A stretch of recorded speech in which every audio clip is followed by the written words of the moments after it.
doubt, ...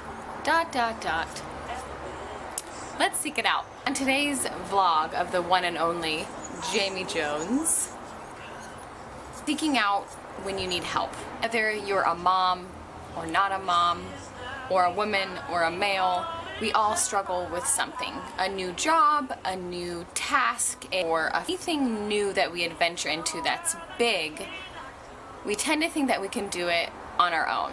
Or we tend to think, I got this, or you're complete opposite and be like, I have no idea what I'm doing. So today I really want to talk about a big subject that's on my heart, is being a mama. And some of you know my journey as being pregnant and having my baby girl. Some of you don't know the journey, but I'll share part of it with you. When I found out I was pregnant, it was a series of excitement and oh my gosh, and excitement and oh my gosh, like what am I gonna do? And we were so excited, but you also are like, I have no idea what this means. I mean, this is a big deal. And I thought I miscarried, and at 20 weeks we thought she had spina bifida, then God healed her, and then during labor we thought we almost lost her because her heart rate dropped and I almost had to have a C-section. I mean, nothing prepares you, ever. No book, not even any person, prepares you enough to be a mother. When I was pregnant, of course you read everything about pregnancy, and I felt great during my pregnancy. Food tasted better, I didn't have really much morning sickness, and I read every week about, oh, this week baby has fingernails, so this week baby has a face. You know, like, you read everything and what to eat and what not to eat, and you're like, okay, like, I got this. But what I mostly learned about being pregnant was seeking out what was the best for us. And let me tell you, everyone loves to tell you their stories. How they puked all day, or how their life was never the same again and how horrible it was, but how exciting I am for you to be pregnant. Or when I was pregnant, I sought out what other people said and what they did, and I'm like, well, what did they do, and did you have a home birth, and do you have a hospital birth, and it was really overwhelming. But I sought out my closest friends and the people that I trusted, and I sought out other moms who I admired, and I sought out actually what my husband wanted for us, and we could have all the decisions and all the comments from everybody else, but it was ultimately up to what we felt like God was telling us, or what we felt like was right for us, if that makes any sense. However, no one tells you what it's like to bring a baby home and what it's like to be a mom when you've never been a mom before, or you've seen other moms, but only until you actually experience it.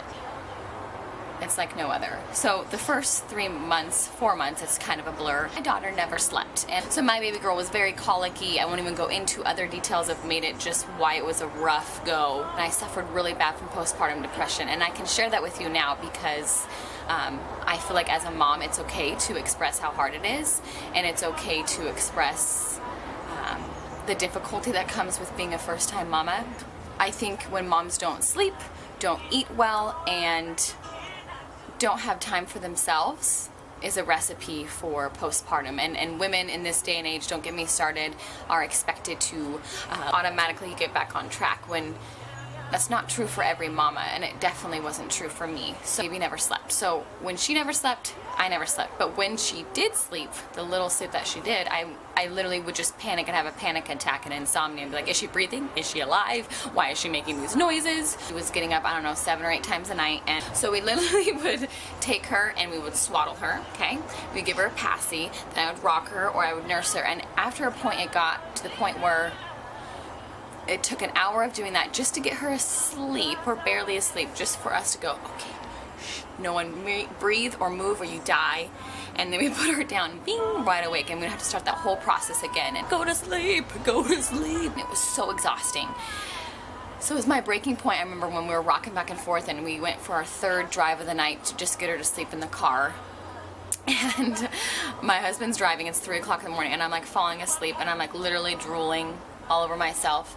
And we get back home, and again, she's awake and screaming. And I remember it being in her room on her floor in the little rock and play, and Josh and I are just taking turns.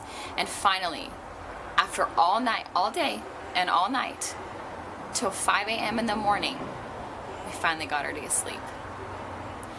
And I remember that moment so very clear, because we look and we're like, okay, she's asleep. And we couldn't even muster up the energy to go to our own bed So we just laid there on the floor, and I remember half an hour later, Josh's alarm went off, beep, beep, beep, to go to work. And that moment, I was like, no. Josh was like, no, I've had no sleep and I'm gonna go to work.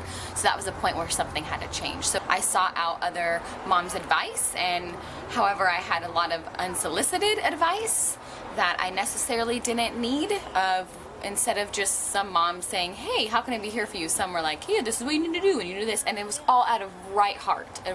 But all I needed was someone just to rub my back and say it's gonna be okay. So thank you for those who were there and rubbed my back and gave me coffee and said it was gonna be okay. What I had to do was seek out for myself what worked for me and what worked for my husband. Some people co-sleep with their babies, some people don't. And I had to realize what works for us, what works for our family. I literally searched everything online and found a sleep program, and it was called the Sleepsense program by Dana Obleman, and I will put the link below.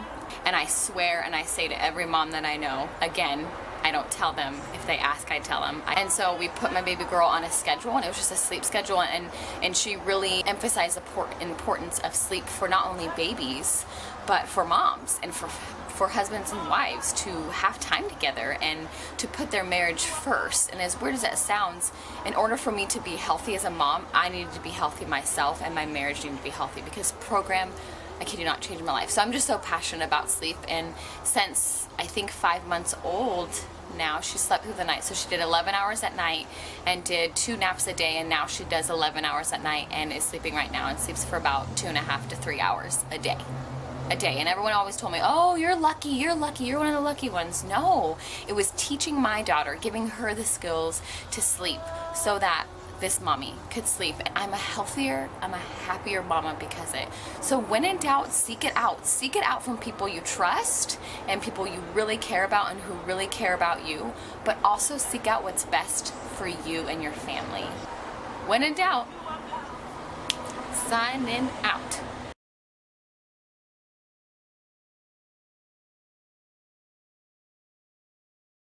Or when people, sorry, I have to tell some pregnancy stories. Or when one guy was like, oh, you having twins? And I was like, no, are you? Don't ask a pregnant lady, even if she's giving birth, if she's pregnant, unless she tells you. Okay? Little note to self. And everyone's like, sleeping like a baby. Who made up that lie? Oh, sleeps like a baby. When really that means sleeping like a baby is crying all day. Go the F to sleep. Just kidding. You know, my daughter, you had to swaddle her, and she was like Houdini. She would go. She would literally get out of every swaddle. There's like this fuzzy thing. Oh, it's a bug. Okay, I'm not gonna get it. Okay. In the world. Do you just feel that jam? See, I dance with everyone still. In the world that you cannot do. Zumba. This is actually my cool down song.